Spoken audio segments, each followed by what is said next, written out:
ഈ വർഷത്തെ ഈദുൽ ഫിത്തർ ദിനത്തിൽ വളാഞ്ചേരി MES കോളേജ് ഗ്രൗണ്ടിൽ സംഘടിപ്പിക്കുന്ന ഈദ്ഗാഹിന്റെ ഒരുക്കങ്ങൾ പൂർത്തിയായതായി ഭാരവാഹികൾ പറഞ്ഞു.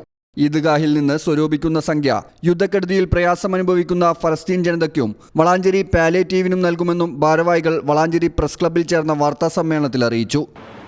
പരിസരത്തൊന്നും അങ്ങനത്തെ ഈദ്ഗാഹ് ഉണ്ടായിരുന്നില്ല. വളാഞ്ചേരിയിലാണ് അങ്ങനെ ഒരു സംയുക്ത ഈദ്ഗാഹ് കമ്മിറ്റിക്ക് രൂപം നൽകിയത്. ഈ വർഷത്തെ ഈദ്ഗാഹിൻ്റെ എല്ലാ ഒരുക്കങ്ങളും പൂർത്തിയായതായി അറിയിക്കാൻ വേണ്ടിയിട്ടാണ് ഈ പത്രസമ്മേളനം വിളിച്ചിട്ടുള്ളത്.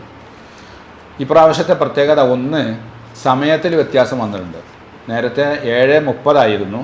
ഇപ്രാവശ്യം നമ്മൾ 7 മണിക്ക്, കൃത്യം 7 മണിക്ക് നമസ്കാരം ആരംഭിക്കും.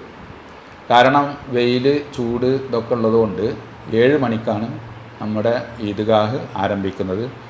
ഈദ്ഗാഹ് കമ്മിറ്റി മാത്രമല്ല, വ്യത്യസ്ത സബ് കമ്മിറ്റികൾ രൂപീകരിക്കുകയും അതിൻ്റെയൊക്കെ മീറ്റിങ്ങുകൾ വിളിച്ചു കൂട്ടുകയും ചെയ്യുന്നുണ്ടായി.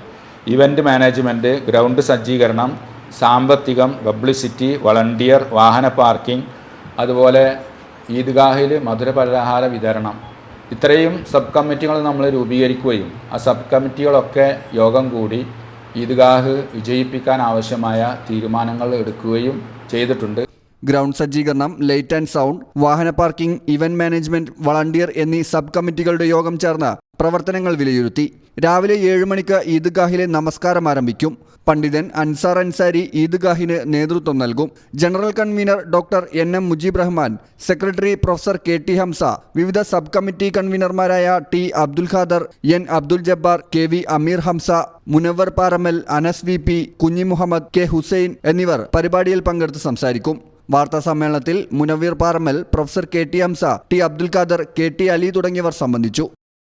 News bureau, Valanchery. Al Salama high hospital, hospital road, Perinthalmanna.